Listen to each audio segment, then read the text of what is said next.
दोस्तों, भगवान शिव के 12 ज्योतिर्लिंगों में से दूसरे नंबर पर है मल्लिकार्जुन ज्योतिर्लिंग। मल्लिकार्जुन ज्योतिर्लिंग आंध्र प्रदेश में कृष्णा नदी के किनारे पर स्थित है। ये ज्योतिर्लिंग शैल पर्वत पर बना हुआ है, जिसे साउथ इंडिया का कैलाश भी कहा जाता है। ये मंदिर साउथ इंडियन स्टाइल में बना हुआ है। मंदिर तक पहुंचने के लिए घने जंगलों से होकर जाना पड़ता है। 12 ज्योतिर्लिंगों में ये ऐसा ज्योतिर्लिंग है जहां पर भगवान शिव और माता पार्वती दोनों के ही दिव्य ज्योतियां हैं। माता पार्वती को मल्लिका और भगवान शिव को अर्जुन कहा जाता है। इस वजह से इस ज्योतिर्लिंग का नाम मल्लिकार्जुन ज्योतिर्लिंग है। मल्लिकार्जुन ज्योतिर्लिंग का परिसर बहुत बड़ा है, जो कि करीब 2 हेक्टेयर के एरिया में फैला हुआ है। यह मंदिर ऊंची ऊंची दीवारों से घिरा हुआ है। मंदिर के गर्भगृह में भगवान शिव के 8 उंगली के बराबर शिवलिंग के दर्शन होते हैं। मंदिर का आर्किटेक्चर बहुत पुराना है। कहा जाता है कि 2000 साल पहले इस मंदिर को बनवाया गया था और देश के बड़े बड़े राजाओं ने इस मंदिर को बनाने के लिए खूब पैसा डोनेट भी किया था। मल्लिकार्जुन ज्योतिर्लिंग को पल्लव, चालुक्य, काकतीय और रेड्डी राजाओं ने बनवाया था। कहा जाता है कि 14 सेंचुरी में प्रलयम रेड्डी ने पाताल गंगा से लेकर मेन मंदिर तक सीढ़ियां बनवाई थी। विजयनगर साम्राज्य के राजा हरिहर ने मंदिर का गोपुरम और मुख्य मंडप बनवाया था। 15 सेंचुरी में राजा कृष्णदेव राय ने मंदिर में मौजूद राजगोपुरम और सुंदर मंडप का कंस्ट्रक्शन करवाया था। कहा जाता है कि 1667 में छत्रपति शिवाजी महाराज ने मंदिर में गोपुरम बनवाया था, जिसे शिवाजी गोपुरम भी कहा जाता है। और मंदिर से कुछ ही दूरी पर पिलग्रिम्स यानी तीर्थयात्रियों के ठहरने के लिए उन्होंने धर्मशाला बनवाई थी। मल्लिकार्जुन ज्योतिर्लिंग के अलावा मंदिर परिसर में सहस्त्रलिंगेश्वर, अर्धनारीश्वर वीर, मध्य महेश्वर और ब्रह्मा मंदिर बने हुए हैं। मल्लिकार्जुन ज्योतिर्लिंग का शिखर सोने का बना हुआ है। इस मंदिर का गर्भगृह बहुत छोटा है, जिस वजह से एक साथ ज्यादा लोगों को अंदर नहीं भेजा जाता है। इस ज्योतिर्लिंग के सिर्फ दर्शन करने से सारी मनोकामनाएं पूरी हो जाती है। दोस्तों, आप सोच रहे होंगे गर्भगृह को बड़ा भी तो बनाया जा सकता है, जिससे सभी आसानी से दर्शन कर सके। गर्भगृह के हजारों साल से इसी साइज में होने के पीछे एक मान्यता है कि इसको वैसा ही रखा जाना चाहिए जिस रूप में भगवान अवतरित हुए थे। इसको परिवर्तित नहीं किया जा सकता है।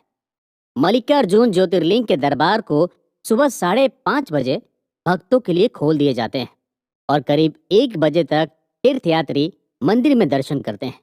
इसके बाद मंदिर के पट बंद कर दिए जाते हैं और फिर शाम को 6 बजे दोबारा खोला जाता है।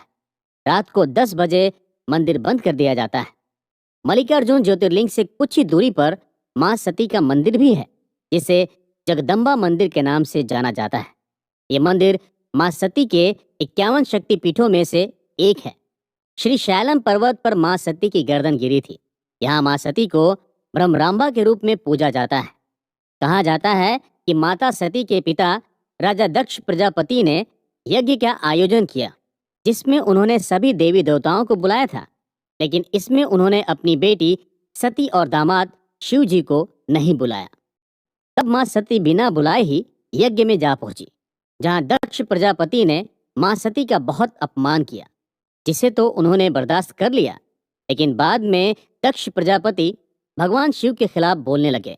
तो तब उन्होंने उस अपमान को नहीं सहा और यज्ञ में कूदकर जान दे दी। तब भगवान शिव बहुत गुस्सा हुए और मां सती के शरीर को हाथों में लिए पूरे ब्रह्मांड में घूमते रहे। मां सती के शरीर के अंग 51 जगहों पर गिरे, जो 51 शक्तिपीठों के रूप में जाने जाते हैं।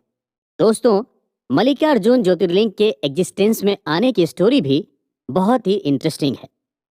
पौराणिक कथा के अनुसार एक बार कैलाश पर्वत पर भगवान शिव माता पार्वती के साथ बैठे हुए थे। उसी वक्त उनके दोनों बेटे कार्तिकेय जी और गणेश जी लड़ते लड़ते दोनों के पास जा पहुंचे। गणेश और कार्तिक में लड़ाई इस बात की थी कि दोनों में कौन बड़ा है, क्योंकि जो बड़ा है उसकी शादी पहले होगी। कार्तिकेय का कहना था कि वो बड़े हैं, तो वहीं दूसरी तरफ गणेश भगवान अपनी जिद पर अड़े थे। तब महादेव ने अपने दोनों बेटों से कहा कि जो भी इस संसार की परिक्रमा करके सबसे पहले वापस लौटेगा वही बड़ा होगा। ये बात सुनकर कार्तिकेय तुरंत अपनी सवारी मोर पर जा बैठे और संसार का चक्कर लगाने के लिए निकल पड़े। दूसरी तरफ भगवान गणेश थे। गणेश जी का वाहन चूहे को माना जाता है।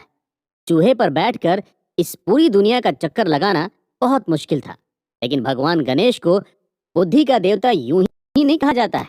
उन्होंने एक तरकीब निकाली।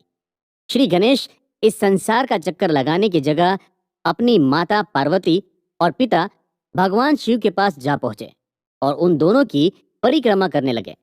गणेश जी ने करीब 7 बार अपने माता पिता की परिक्रमा की। गणेश जी की बुद्धिमानी और समझदारी से भगवान शिव और माँ पार्वती भी बहुत खुश हुए। जब तक भगवान कार्तिकेय संसार का चक्कर लगाकर लौटते, तब तक गणेश जी की शादी विश्वरूप प्रजापति की दोनों बेटियों रिद्धि और सिद्धि के साथ करा दी गई। जब कार्तिकेय परिक्रमा करके लौटे तो ये सब कुछ देखकर उन्हें बहुत ज्यादा गुस्सा आया और गुस्से में वो क्रौंच पर्वत की तरफ चले गए।